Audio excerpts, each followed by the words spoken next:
texto esse que todo evangelista conhece. Então nós vamos ler, porque todo nosso momento de evangelização sempre estamos citando Atos, né? Capítulo 3, versículo 19. Então, você que gosta de anotar, você que está em casa, gosta de anotar o sermão, né? Você ainda é das antigas, igual eu, gosta de anotar, então você pega aí o papel, a caneta, e você pode colocar como tema um aviso poderoso. Diz-nos assim, Atos capítulo 3, versículo 19, vou ler pela projeção, é que fiquemos uniformes, de acordo com a projeção. Arrependei-vos, pois, e convertei-vos, para que sejam apagados os vossos pecados, e para que venha assim os tempos de refrigério pela presença do Senhor. Mais uma vez, arrependei-vos, pois, e convertei-vos, para que sejam apagados os vossos pecados, e para que venha assim os tempos do refrigério pela presença do Senhor. Vamos orar. Santo Deus, a honra, o poder a ti pertence. Nós somos teus filhos, teus servos, sentimos o prazer e privilégio de te adorar, de estar na tua presença. E, ó Deus, queremos te pedir por toda a tua congregação, que já vem te adorando, te cultuando, já neste dia, desde os primeiros cultos, desde a sua primeira oração. Agora, ó Deus, que nós continuemos com este desejo, com esse afã de aprender mais de ti, e que o teu Espírito não se negue neste momento a adentrar a nossa mente, a abrir a nossa mente e nos ensinar, bem como também rasgar o nosso coração, para que possamos pegar esse aprendizado e aplicá-lo à nossa vida no dia a dia. Ó Deus eterno, esse é o teu momento de tu falar à tua igreja, esse é o teu momento de tu falar pela palavra àqueles que estão neste momento a nos assistir, a nos ouvir, bem como em momentos posteriores. Fala comigo, ó Deus, usa-me neste momento. Quero ser apenas um transmissor do teu recado, que eu esteja por trás da cruz de Cristo, Cristo seja visto nesta noite. Portanto, faz assim, ó Deus, pois é a nossa petição, e da mesma forma a nossa gratidão, porque cremos nisso, agradecemos em nome de Cristo Jesus. Amém. Um aviso poderoso, Atos capítulo 3, versículo 19. Com certeza, a palavra aviso, todos que aqui estão compreendem o seu significado. O aviso procura advertir ou comunicar, geralmente uma novidade, porque ele comunica algo que você ainda não sabe, geralmente. E esse aviso, esta comunicação, ela às vezes é por via oral, às vezes ela é por via escrita. E neste caso, neste segundo caso, o aviso, ele pode ser até um cartaz, ele pode ser um sinal. E daí, nós podemos nos arremeter ao nosso código de trânsito, bem como no dia a dia, o nosso andar. Nós vemos aí as placas que o nosso código de trânsito, o Código de Trânsito brasileiro, impõe a nós a que observemos. E toda pessoa que vai buscar, adquirir a sua carteira de condutor de automóvel, ele tem que aprender esses avisos, esses sinais. Ele vai estudar para isso, ele tem uma prova para isso. E no nosso trânsito, nós temos os seguintes sinais: os sinais de regulamentação, sinalização de regulamentação, que são aquelas placas, que têm a finalidade de comunicar ao usuário as condições, proibições, restrições ou obrigação no uso da via. Tem também as placas de advertência, tem também a sinalização de indicação. Então, quem é autorizado, quem tem uma carteira de condutor de veículos no Brasil, ele conhece tudo isso aqui. Um aviso poderoso. Um aviso poderoso. Conta uma certa história que em uma estrada de ferro em direção a Londres, ali havia um trem que naquela noite ele fazia o seu percurso rotineiro, aquele percurso de todo dia. Mas porém, durante todo aquele dia houve uma chuva torrencial, uma chuva muito pesada. E agora à noite, o trem no seu percurso, ele entrou num nevoeiro muito grande mesmo. E o maquinista não conseguia ver muito à distância na sua frente. Mas de repente, ele percebe alguém, uma pessoa de braços abertos, sinalizando, agonizando, e ele rapidamente puxa ali o freio daquela máquina, de modo que bruscamente ela freia e para, e ele então sai para ver o que aconteceu. Aquele maquinista desce então da sua composição e vai procurar. Mas ele observa uma coisa, que à frente, a poucos metros de onde o trem havia parado, uma ponte havia rompido.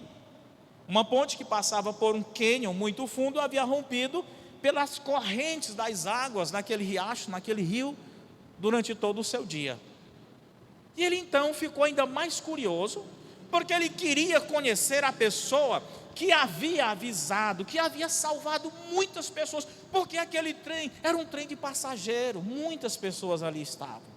Certamente que muitas vidas naquela noite seriam ceifadas. E ele não consegue encontrar esta pessoa.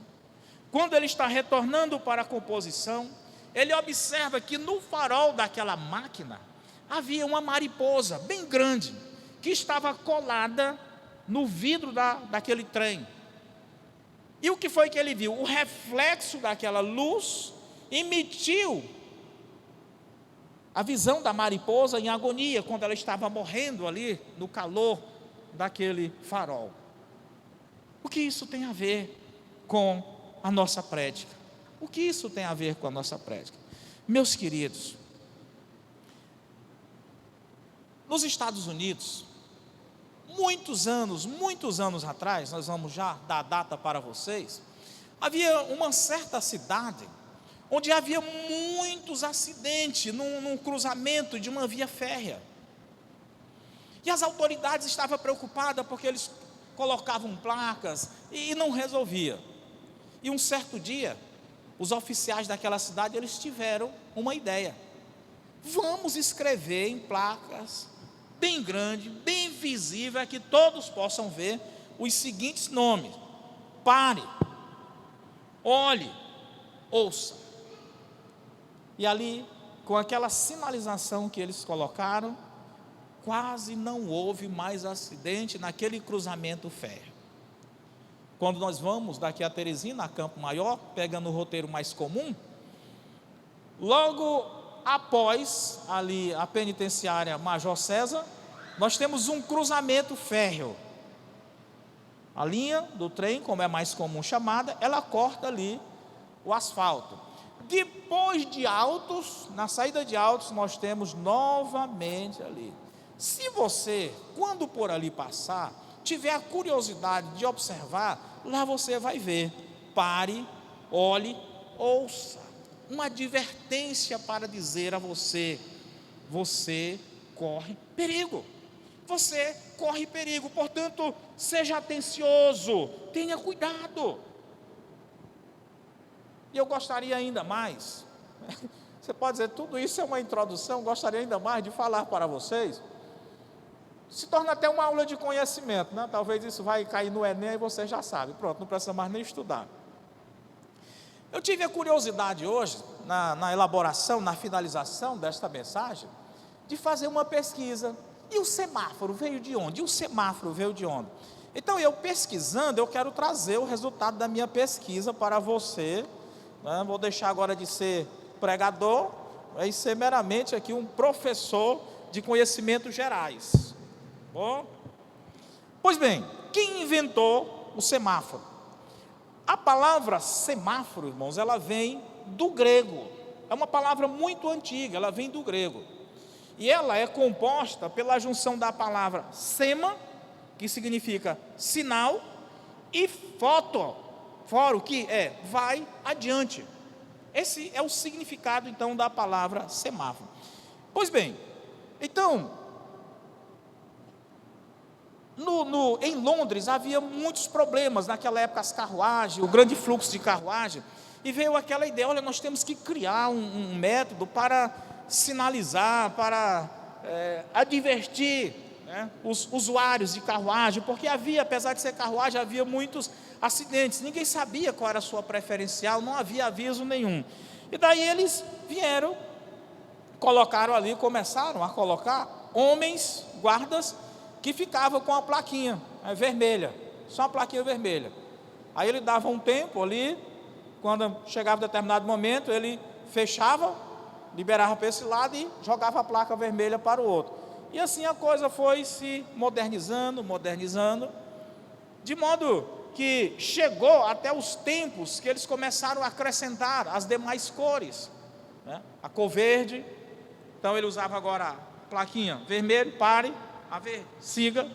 E com o passar do tempo, a modernização, eles incluíram também a cor amarela. Pare, atenção, siga. Então, depois, se você quiser ela com mais detalhe, com mais datas, etc, eu passo para você. Mas eu acredito que você não vai querer, então melhor ainda, porque eu não tenho trabalho nenhum, né? Mas continuemos. Então, meus queridos, um grande e poderoso aviso, um aviso poderoso. Que aviso é esse, irmãos? Na nossa vida, independente se nós estamos numa via férrea, independente se nós estamos numa BR, numa estrada carroçal, todos os dias, a todo momento, nós temos um aviso a nós, um poderoso aviso nós temos. E esse aviso, ele diz a mim, ele diz a você: pare. Então, obrigado, não? É o cheque que caiu, mas eu ia até deixar aí para os irmãos, não? É o quebra-gelo, não? Então há uma vez que ele está dizendo: pare de pecar. É na leitura da Bíblia, é nas circunstâncias, o Espírito está nos falando, é numa conversação com os irmãos, e às vezes até numa conversação com o mundo, ele está dizendo a você: mas você não é crente? Então um aviso: pare.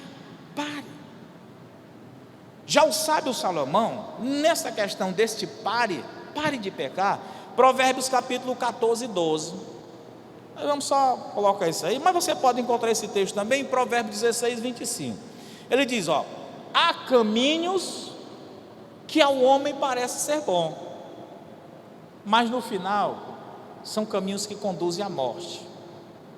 São caminhos, queridos, já pensou se nós pegássemos a autoestrada e não tivesse nenhuma placa sinalizando curva acentuada à direita, curva perigosa, não houvesse nenhuma placa sinalizando, geralmente quase todo mundo que viajasse não voltaria, estaria morto. Só tirar uma microfonia, estaria morto. Mas graças a Deus que existem essas placas para nos advertir, dizendo: olha, este caminho, esta BR, esta PI, esta MA que você está seguindo, até parece segura, mas há um perigo à frente. Cuidado, diminua a velocidade, cuidado. E há muitas pessoas que elas não têm a capacidade espiritual de observar esta advertência, esse aviso, e ele peca desfreadamente, né? Ele peca por projeto, ele faz o projeto para pecar, talvez porque ele ignore que existe esse perigo na vida dele. Ele talvez pense que todos os caminhos são bons, mas há caminhos, diz o sábio Salomão, que eles são ilusões. Até parece tudo bacana, tudo perfeito. Jesus fala isso lá no livro de Mateus, né? O caminho largo, espaçoso. Pare. Com certeza, você ouviu os sinais de advertência, mas ainda nós queremos insistir, insistir. Qualquer um de nós aqui achamos o seguinte: não, tudo de ruim pode acontecer com meu vizinho, com meu parente, mas comigo não, eu sou imune. Nós achamos que nada acontecerá conosco. Mas, queridos, todos nós estamos na mesma estrada, todos nós estamos na mesma BR. Portanto, sejamos sensatos, observemos as placas, pare e vamos obedecer. Vamos obedecer. Então, em Isaías 45, 22, Jonathan, um versículo bem pequenininho. Na minha versão, ele diz assim: ouçam surdos. Isaías 45, 22. Vou pegar aqui.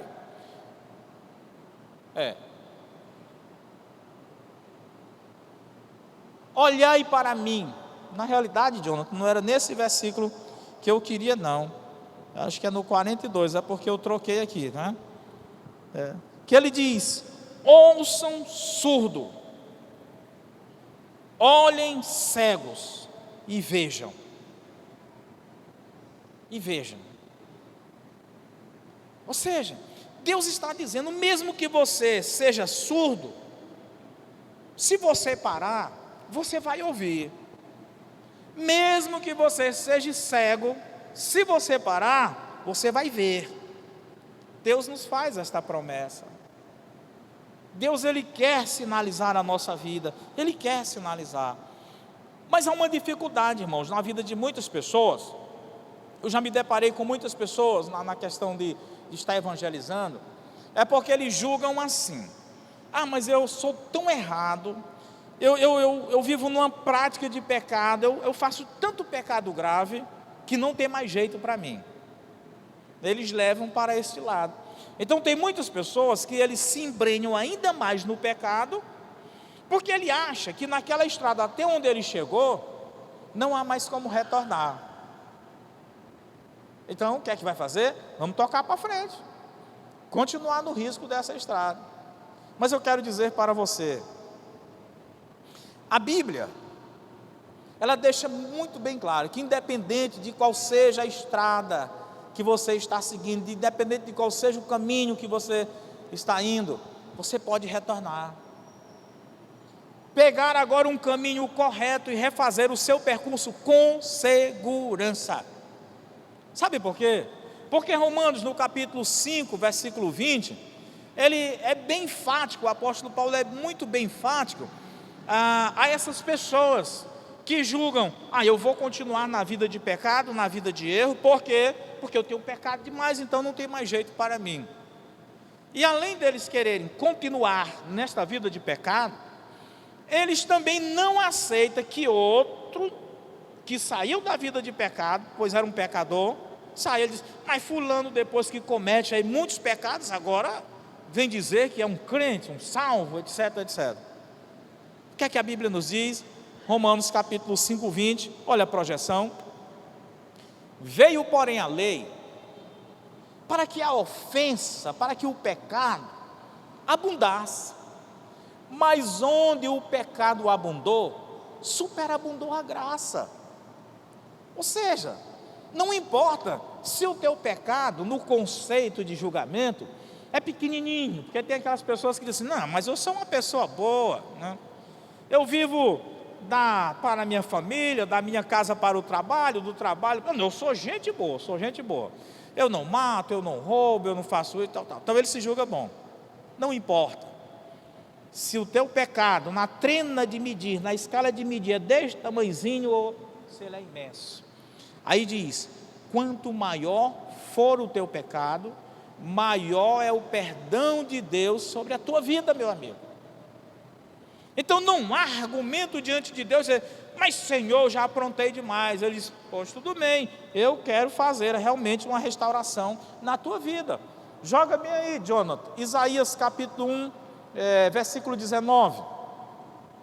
Então a Bíblia, se nós pegarmos do Gênesis ao Apocalipse, ela vai dizer que não há uma justificativa para o homem dizer: não, eu não sirvo a Deus porque eu já fiz muita coisa errada. Não existe. Olha aqui, Deus falando através do profeta Isaías, Eu acho muito bonito esse texto. Joga o 18 logo aí, Johnny. 18. Vinde. Isso aqui é uma outra tradução, eu gosto daquela mais antiga, mas isso aqui, deixa aí, Johnny. Vinde então e raciocinemos juntos. Diz o Senhor: ainda que os vossos pecados sejam como a escarlate, vermelho mesmo pesado, eles se tornarão brancos como a neve. Ainda que sejam vermelhos como o carmesim, se tornarão como a branca lã. Irmãos, tente pintar uma parede que fora pintado com vermelho, aquele vermelho bem vivo. Quem é pintor aqui, quem trabalha na construção sabe. Tente pintar, jogue um branco por cima dela para você ver. Você vai gastar tinta demais, porque o vermelho não quer desaparecer. Ele continua persistindo para aparecer. O Orlando é construtor e ele sabe disso. Então nós temos que utilizar outros recursos para matar o vermelho e poder aplicar o branco. E o que é que Deus diz aqui? Olha, ainda que o teu pecado seja vermelho escuro, eu numa só pincelada, eu vou fazer ele ficar branquinho, vai desaparecer. Eu sou o pintor da tua vida, diz Deus. Então, meu querido, não importa qual foi o teu passado, não importa como você tem procedido até o dia de hoje, Deus quer pintar a tua alma, Deus quer pintar o teu espírito e deixar transparente. Quase que sai o nome espírito, não, mas não saiu não, graças a Deus. A língua enganchou, Alex, mas quase que sai o nome espírito, né? Mas não saiu. Então Deus quer deixar o teu espírito branquinho. É o que Ele está dizendo aqui. É o que Ele está dizendo aqui. Então, meu querido, está pedindo ali para ligar. Então, para concluir este ponto, quando o semáforo está em vermelho, ele está dizendo pare. Na vida espiritual significa pare de pecar. Quando na vida do dia a dia, na vida secular, nós furamos o semáforo vermelho, nós cometemos uma infração. E por aquela infração, nós somos penalizados a pagar uma multa. Da mesma forma, irmã, no mundo espiritual, quando nós não paramos no semáforo espiritual de Deus, também somos penalizados. Note o que nos diz aqui Romanos 3:23. 6:23, melhor, 6:23, né? Porque o salário daquele que comete infração, estou fazendo aqui a minha tradução João Pedro, né? Porque a multa daquele que comete uma infração é a morte. Eita, mas aqui não tem nem uma multazinha grave de R$300, 600, não, é a morte. Então é melhor pararmos nesse semáforo vermelho. Porque aqui o Detran, esse trânsito, você paga ali uma multazinha, 100 e tanto, 200 e tal, vai um ponto para a sua carteira, que na realidade você nunca perde a carteira, não é só conversa fiada e tal. Você paga, mas você paga. Mas aqui com Deus, o dinheiro não resolve. Não adianta dizer para Deus: Senhor, manda aí um PDF para mim, da minha multa no WhatsApp, que eu vou pagar. Não tem. Nessa hora Deus não tem o WhatsApp. É a morte. Então, querido, vamos parar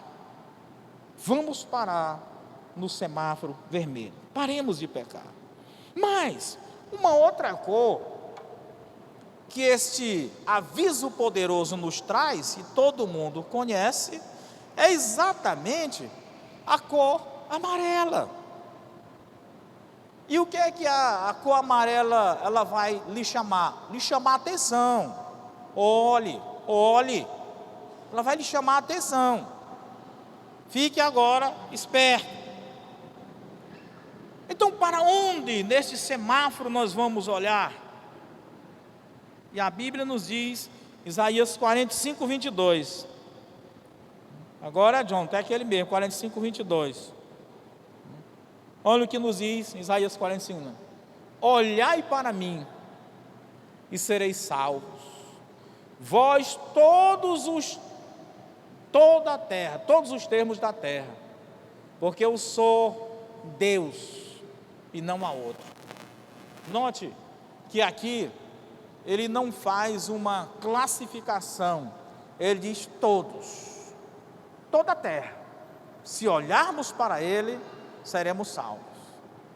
Não importa se o indivíduo é rico ou pobre, preto ou branco, feio ou bonito, magro ou gordo, não importa a sua posição social, sua capacidade escolar, se olhar para Jesus, todos serão salvos.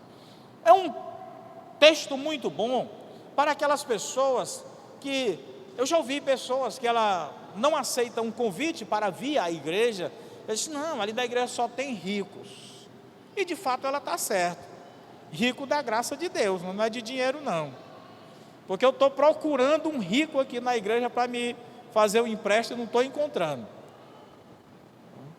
Nós temos muitos ricos da graça de Deus, amém por isso. Então, meu querido, independe da sua posição social, financeira, Jesus diz, olhe para mim, na sua vida espiritual, na sua progressão, na sua viagem neste mundo espiritual, quem tem sido o referencial? Para quem você está olhando? Aonde você quer chegar desta forma? Daqui a Parnaíba, eu conheço todos os redutores de velocidade daqui a Parnaíba. Como presidente da convenção, rodei tanto para Parnaíba que eu sei onde ficam todos os redutores de velocidade. Ali para o sul do Piauí, eu também já sei praticamente onde ficam todos os redutores de velocidade. Você precisa conhecer a estrada que você está seguindo. Você precisa conhecer onde está o perigo. Portanto, olhe para Jesus, olhe para Jesus. Jonathan, nós vamos dar uma viagemzinha aqui em alguns textos, nós vamos começar lá por Números, capítulo 21, versículo 9. Na realidade, eu vou só falar aqui o texto para vocês, é só para a gente confirmar, Números 21, 9. O que estava acontecendo aqui? O povo de Israel, ele prevaricou, ele pecou diante de Deus. Resumindo a história.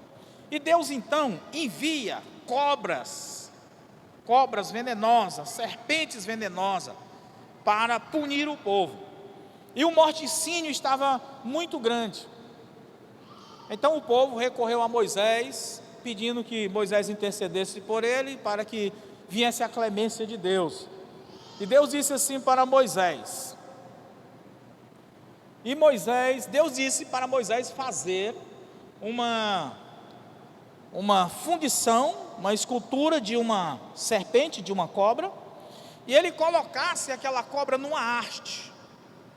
E toda pessoa que fosse picada por uma cobra, só ao olhar para aquela serpente, ele ficaria curado. E aí, Moisés fez uma serpente de metal e a pô-la sobre uma haste.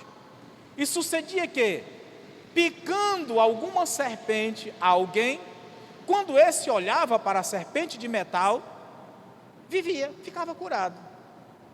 E aí foi o livramento ali para o povo. Mas tem um problema.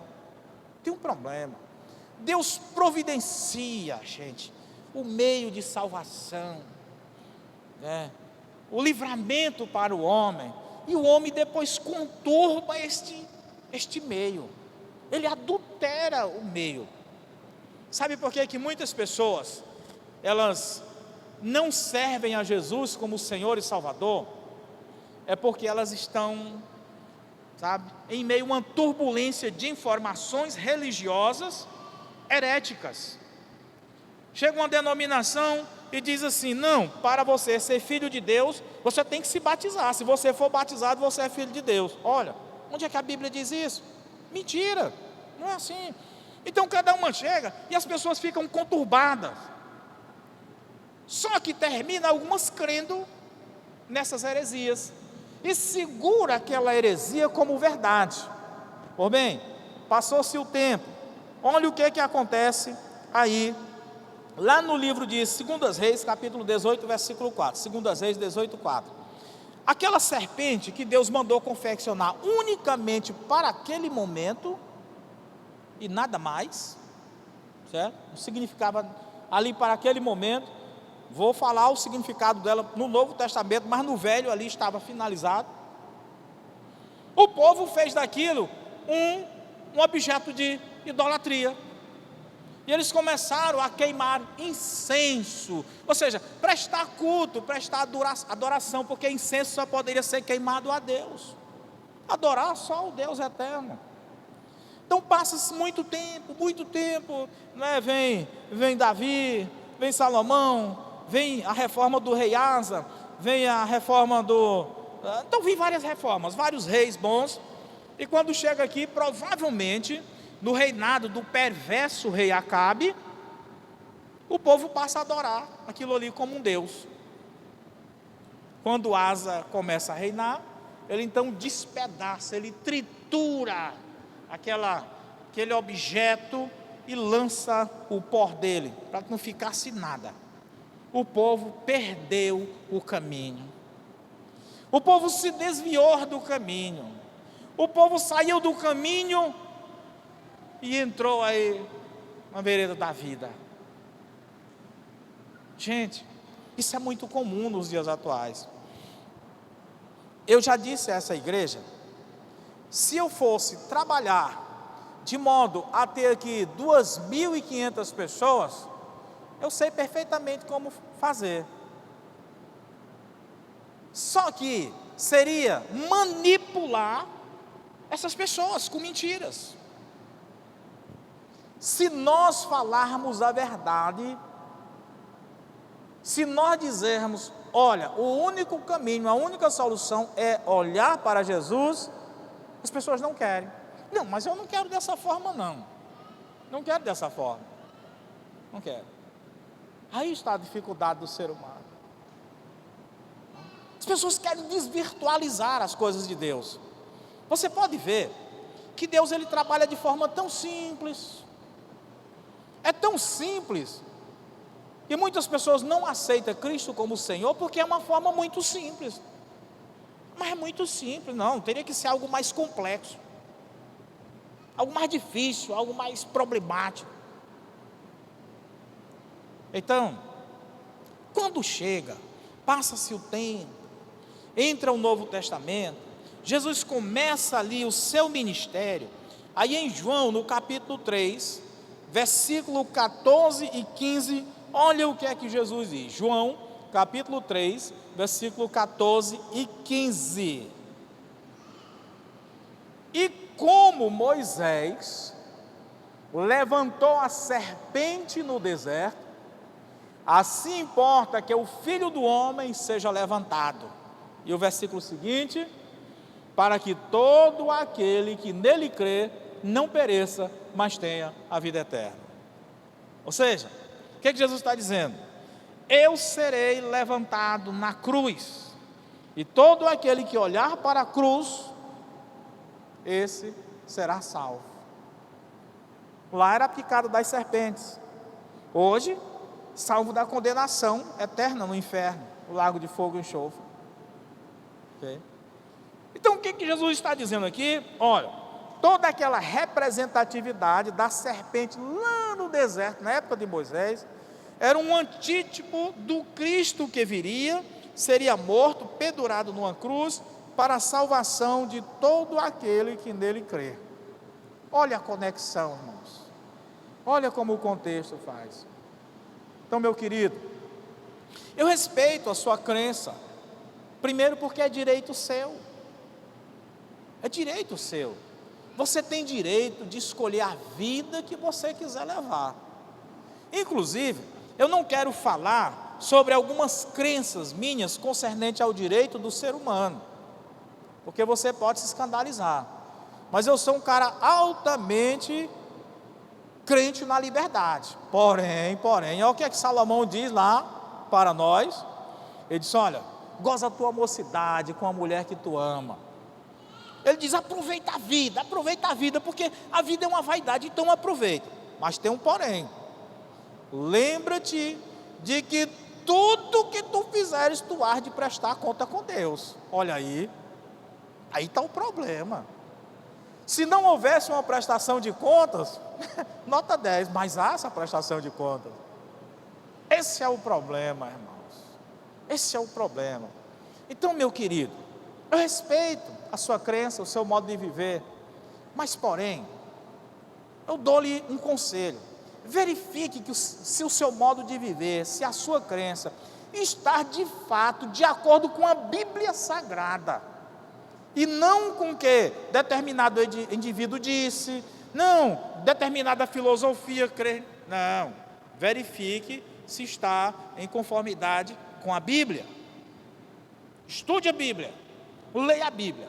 Se toda a pessoa, se todo ser humano, ele estudasse de fato a Bíblia, todos eles se converteriam a Cristo. A questão é que as pessoas não querem estudar a Bíblia. Elas preferem ficar sendo levadas por avisos falsos. Alguém me falou aí que nessa semana a esposa do Fred teve que fazer aí uma postagem nas redes sociais, porque haviam lançado uma postagem de que o Fred só havia morrido. Aí muita gente, olha aí, um falso aviso. Muita gente acreditou. Então, pense nisso.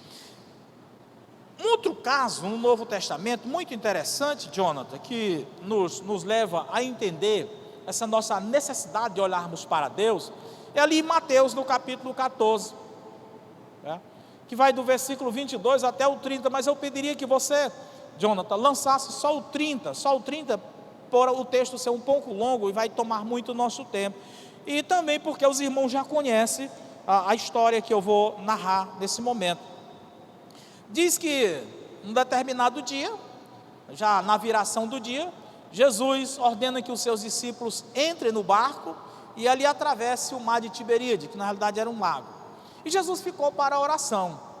Só que o texto diz que o vento naquele dia ele ficou muito tempestuoso. E de repente, lá por volta da meia-noite, os discípulos olham e vê algo caminhando sobre as águas. E eles ficaram atemorizados, diz o texto. E Jesus disse: não tendes medo. E quando Pedro pergunta se era Jesus, ele disse: ok, sou eu. Pedro diz: Senhor, pois permite-me que eu caminhe sobre as águas e vá até ti. Jesus disse: venha. E de fato Pedro desceu do barco e começou a caminhar. Só que, enquanto ele olhava para Jesus, tudo bem, tudo ok, Pedro estava caminhando. Mas diz o texto aí, vamos lá: mas sentindo o vento forte, teve medo, e começando a ir para o fundo, clamou dizendo: Senhor, salva-me. Se você vai ver a tradução, diz que ele vendo ali o vento, sentindo o vento, estava tudo bem, irmãos. Mas quando ele começa a olhar para os intempéries da vida, o vento, a água, ele começa a afundar. Tem muitos crentes que eles se decidem e está numa carreira bacana, tipo Gálatas, onde quando Paulo diz: admira-me tanto que vocês estão passando de Cristo para um outro evangelho. Cristo que está indo bem, mas ele começa a fazer comparações, a igreja com o mundo com a igreja, ele começa a ver, mas na igreja, e ele termina sendo ludibriado pelo mundo, ele começa a olhar para o mundo. Foi o que Pedro olhou ali, para a natureza, os intempéries. Se ele tivesse olhado firmemente para Jesus, teria ido até onde Jesus estava, voltaria para o barco abraçado com Jesus, e aí ele dizia: rapaz, eu sou o cara, caminhei sobre as águas. Mas ele não entrou na história como o cara, Ele entra na história como um náufrago. Então, meus irmãos, vamos olhar para Jesus. Vamos olhar. Então, o aviso é este: pare, olhe. E o último aviso é exatamente esse: siga. O semáforo, o sinal ali amarelo, ele está dizendo agora, está tudo ok. Você pode ir, não haverá nenhuma penalidade para você, agora você está livre para continuar o seu percurso. Liberdade. Liberdade. Então, esse sinal ele diz: siga, siga. Olha o que Marcos capítulo 8, versículo de número 34 nos diz. Jonathan, vamos projetar Marcos 8, 34. Palavras do Senhor Jesus Cristo. Palavras do Senhor Jesus Cristo. Ele diz: e clamando a si a multidão com seus discípulos, disse-lhes, chamando a si a multidão com seus discípulos, disse-lhes: se alguém quiser vir após mim, negue-se a si mesmo, tome a sua cruz e siga-me. Então o que é que ele diz? A primeira coisa, se você quer seguir a Jesus, está aqui a receita. A receita é bem simples. Olha o que é que ele diz. Primeira coisa: negue-se a si mesmo. Certo? O que é negar a si mesmo? Geralmente, a nossa carne, o nosso eu, ele tem desejos muitas vezes fúteis, desejos que nós não conseguimos controlar. Até um pequeno vício. O médico me proibiu de comer determinada comida. Mas eu não posso ver comida. Aí ele diz: eu sou tentado. E come. Ele não negou a si mesmo. Só um exemplo. Segunda coisa, ele diz: tome a sua cruz. O que é isso? A nossa interpretação são os nossos problemas, as nossas dificuldades. Cada pessoa nesse auditório, por mais que se vista bem, por mais que aparenta bem, tem problemas. Uns é um super-homem na saúde, não tem problema, nem só a criptonita. Mas ele tem problemas financeiros. Outro, o dinheiro está esparramando, está caindo no ralo, mas não tem saúde. Outro tem saúde, tem dinheiro, mas tem problema na família. Há uma desarmonia na família. Então, meu querido, o homem tem problemas, o homem tem insatisfação. Um é insatisfeito porque é preto, o outro é insatisfeito porque é branco demais, um é insatisfeito porque tem a testa grande, o outro é insatisfeito porque tem o nariz achatado, um é insatisfeito porque o pé é pequeno, o outro é insatisfeito porque o pé é grande. É complicado o ser humano. Nós vamos criar um Frankenstein em você. Quer dizer, me diga aí um nariz aqui na igreja que você acha muito bonito. Aí, é o da Jéssica Brenda. Vamos tirar o nariz da Jéssica Brenda para colocar em você. Me diga aí uma testa que você acha nota 10. É a testa do Francílio. Vamos tirar a testa do Francílio e colocar em você. Se nós colocássemos em você tudo aquilo que você quer, no final você diz: mas eu ainda estou insatisfeito com o quê? Não sei. É o ser humano. Então o que é que Jesus diz?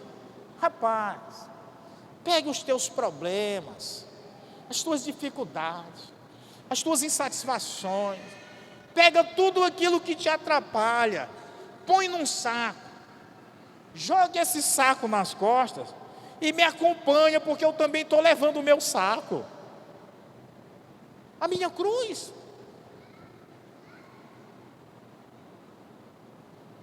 A questão é que nós vivemos a nos auto-amaldiçoar e reclamar. Mas eu. Entre numa casa. A princípio você vai ser recebido muito bem. Comece a conversar com os proprietários.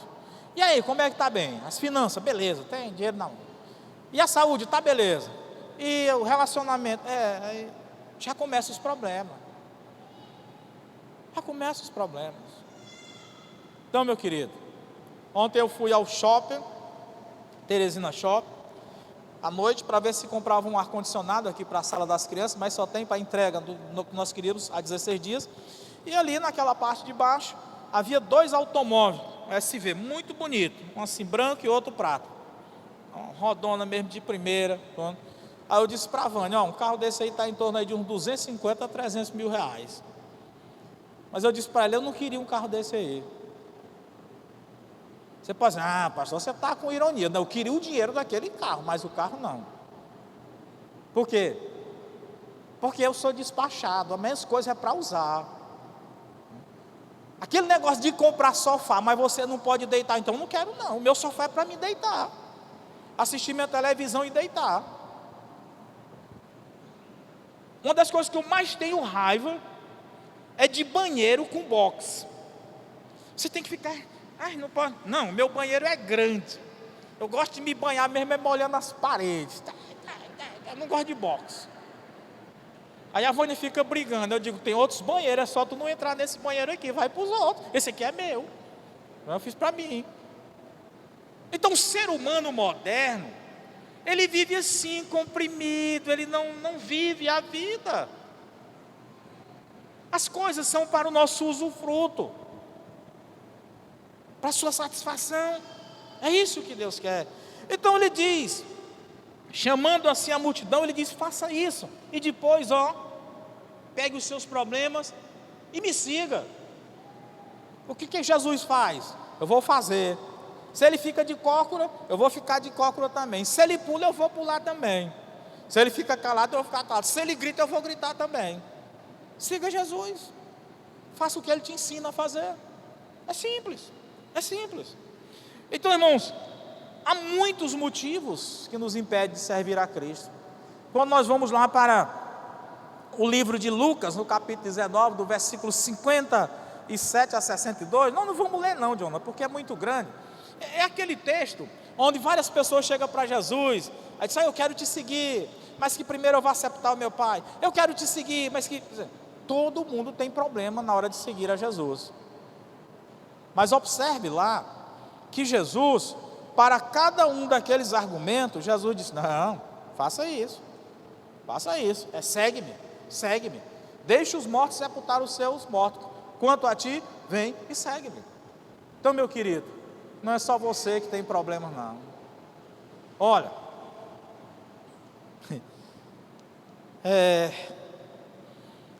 por a minha vida já de muito tempo de pastorado aqui na cidade, eu sou o pastor consagrado aqui dos batistas, o mais antigo. Então muitas pessoas me procuram, todos os dias. Lá na convenção eu dou expediente na terça-feira de manhã, de 8 às 14 horas. E muitas pessoas me procuram, problemas. Mas eu quero dizer para você que eu também tenho problemas. Você diz, então o pastor João Pedro não tem problema. Eu tenho, irmão. E talvez seja até mais do que você. Aliás, eu acho que eu tenho mais do que você, porque a bronca que eu estou levando nesse momento não é fácil não, mas vai dar certo. Ok? Então, meu querido, todos têm problemas. Todos têm problema. Então, por que se nós temos problemas, por que nós vamos seguir a esse Jesus? Porque ele diz, não há um outro meio para você alcançar o céu, se não for me seguindo, João 14,6. Ele diz, olha, eu sou o único caminho, artigo definido, o único caminho, não há outro. Então não tem opção. A opção aqui é seguir a Cristo, se quisermos de fato chegar lá no céu. Então, meu querido, para finalizar, não por falta de mensagem, mas porque o tempo já avançou, o semáforo verde significa siga Jesus, Mateus capítulo 19, Jonathan, eu vou finalizar lendo esses dois textos. Mateus capítulo 19, versículo de número 28 e 29. Mateus 19, versículo 28 e 29. Olha a promessa de Jesus para quem o segue. E Jesus disse-lhes: em verdade vos digo, que vocês que me seguem, quando na regeneração, o Filho do Homem se assentar no trono da sua glória, também vós assentareis sobre 12 tronos, para julgar as 12 tribos de Israel. Mas agora vem aqui algo que é universal. E todo aquele, olha, note que primeiro ele fala ali aos 12, os 12. Agora ele abrange a todos os fiéis que viessem a crer no nome dele. Está eu, está você, não. E todo aquele que tiver deixado casa, ou irmão, ou irmã, ou pai, ou mãe, ou mulher, ou filho, ou terra, por amor de meu nome, receberá 100 vezes tanto, e herdará a vida eterna. Não vá sair daqui dizendo que Jesus manda você deixar sua mulher, deixar o seu pai. Não, ele não está mandando. Ele está dizendo isso. Se o teu pai te expulsou de casa, só porque você segue a Jesus, não tem problema. Ele vai te acolher e vai te dar essa recompensa. Se a tua mulher disser: pois agora tu é crente, eu não quero mais conversa contigo. Aí você diz: bye bye. Pronto. Se for, aí pode dizer, é fim de desenho. E aí você pode usar qualquer idioma. É o que ele está dizendo. Se ninguém quer comungar com você pelo simples fato de você ser meu seguidor, então opte por seguir-me. Então aí, irmãos, ele disse que neste mundo você vai receber 100 vezes mais. E a melhor coisa não é nesse mundo, é no vindouro, a vida eterna. Vida eterna. Então eu pergunto a você: você está a desobedecer os sinais de Deus, ou o sinal poderoso de Deus para você? Recapitulando, nesta noite pare. Nesta noite escute o Espírito Santo que Ele tem para falar para você. Porque a Bíblia diz, em João 16, que é Ele que convence você do pecado, da justiça e do juízo. Se você fez isso, então agora siga firme na igreja, servindo a Jesus. Não se preocupe com o que vai acontecer. Deus é que vai suprir a sua vida. Deus é que vai te proteger nesta jornada. Fica esta alerta para mim, para todos nós que aqui estamos, ou que estamos através, ou que estão através das redes sociais.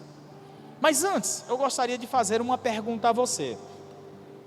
Diante do exposto, de tantas leituras lidas, de tantos argumentos, você quer de fato nesta noite passar a obedecer o semáforo de Deus?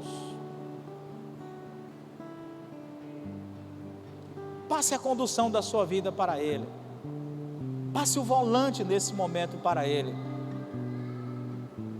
Diga: Senhor, Tu conheces todo o meu percurso, então passo a Ti o meu percurso nesta hora.